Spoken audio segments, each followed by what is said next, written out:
اب ہم لوگ چہرے اپنے بنائے ہیں، چہرے، صورت، کس کی جیسی صورت ہے یہ؟ برا نہیں ماننا میری باتوں کا، میں کسی پہ تنقید نہیں کر رہا ہوں بلکہ اصلاح کے لیے بول رہا ہوں۔ چہرے بنائے، کس کی طرح بنائے؟ نصرانیوں اور یہودیوں جیسے چہرے۔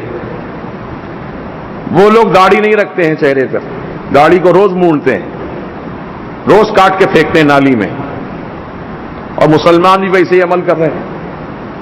ارے امریکہ کو تمہاری ہماری داڑھی سے بڑی سخت دشمنی ہے، یہ شیطان ہے، بولیے نا، اور شیطان کی بات پہ عمل کر رہے ہیں ہم لوگ۔ قابل مبارکباد ہے وہ نوجوان بچے، میرے پاس آئے تھے نوجوان بچے، غالباً وہ میرے مرید ہی ہیں الحمدللہ۔ وہ ایئرپورٹ میں جو جائیدادیں کھلی ہیں وہاں داڑھی رکھ کر کے وہ چہرے پہ سنت رسول رکھ کر کے گئے تھے نوکری کرنے کے لیے۔ انٹرویو میں کامیاب تو ہو گئے، پاس تو ہو گئے بچے وہ، لیکن ان کے باس نے کہا کہ آپ کو نوکری ملے گی لیکن شرط یہ ہے کہ داڑھی منڈا کر آنا پڑے گا۔ بچوں نے آ کر مجھ سے کہا حضرت کیا کرنا چاہیے اب ہم کو، روٹی روزی دیکھنا ہے یا سنت رسول دیکھنا ہے؟ میں نے کہا سنت رسول کی حفاظت کرو، انشاءاللہ سنت رسول کی حفاظت کے صدقے میں اس سے کہیں زیادہ بہتر اللہ تم کو روزی عطا فرمائے گا، کیونکہ رزق کا دینا اللہ کے ہاتھ ہے نا، کوئی بندہ تھوڑی رزق دیتا ہم کو، روزی تو اللہ تعالیٰ دیتا ہے، اور اللہ تعالیٰ دیکھ رہا ہے کہ میرا بندہ میرے محبوب کی سنت کے خاطر نوکری کو ٹھوکر مارا ہے، تو میں اسے ایسی جگہ سے روزی دوں گا جہاں عزت کی روزی ہو، برکت والی روزی ہو، رحمت والی روزی ہو۔ ہم کو یہ دیکھنا ہے۔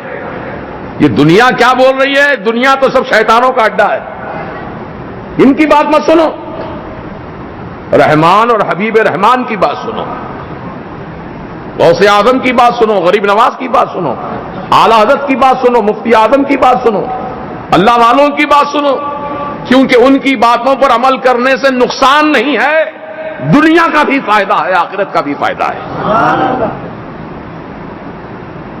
یقین جانیے صحابہ کرام رضوان اللہ علیہ مجمعین جو ہے شروعات میں بہت غریب تھے، بہت غربت کی زندگی تھی صحابہ کی۔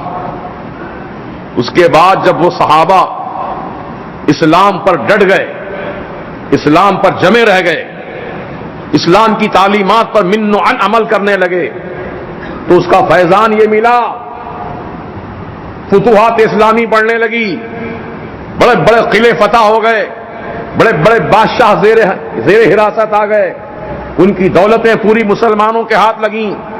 چنانچہ سیدنا عمر ابن خطاب رضی اللہ عنہ کے دور مبارک میں قیصر و کسریٰ کے محل فتح ہو گئے جو سونے چاندی کے بنے ہوئے تھے، وہ سارے محلوں کی دولت جمع کر کے لائی گئی مسجد نبوی شریف کے صحن میں، جب ڈھیر لگا دیا گیا تو سونا چمک رہا تھا۔ سمجھ گئے؟ سونا چاندی سب کچھ نہیں ہے میاں، اصل سونا چاندی تو دین و ایمان ہے ہمارا، سب قربان ہے دین و ایمان پر، اور جو دین و ایمان کو بچا لیتا ہے اپنے، اللہ پاک دنیا کے سونے چاندی کے خزانے ان کے قدموں میں لگا دیتا ہے۔ لے کتنی دولت چاہیے لے، ایسی دولت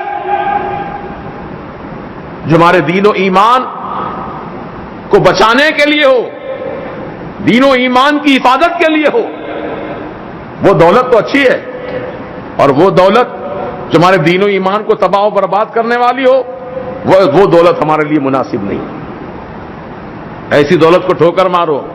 بزرگوں اور دوستو، اللہ تبارک و تعالیٰ کا خوف دل میں رکھو، اور ایک دن ہم سب کو اس کی بارگاہ میں حاضر ہونا ہے، زندگی کا سارے حساب کتاب پیش کرنا ہے۔ اللہ تعالیٰ ہر مسلمان بھائی کو توفیق دے کہ برائیوں سے بچے، بدکاریوں سے بچے، زناکاری سے بچے۔ آج دنیا میں زنا عام ہو گیا ہے، زناکاری عام ہو گئی ہے، ہر دو طرف سے راستے ہموار ہو رہے ہیں، اور فون جو نکلا ہے نا، فون یہ سب سے بڑا فتنے کا ذریعہ ہے۔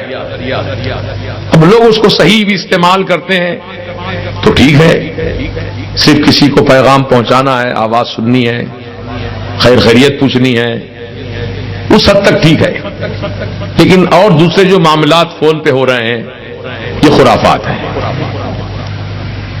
فون میں سیدھی سادھی گھنٹی بھی آپ رکھ سکتے ہیں، لیکن نہیں، بہترین گانے کی آواز یا کسی میوزک کی آواز آپ رکھتے ہیں، خود بھی سنتے ہیں، سامنے والے کو بھی سناتے ہیں، آپ بھی گناہگار، وہ سننے والا بھی گناہگار. بولو ہے کہ نہیں ہے؟ پھگٹ میں گناہ، کھایا نہ پیا گلاس پڑا چھیانے والی بات ہے. کیوں گناہ کما رہے ہو؟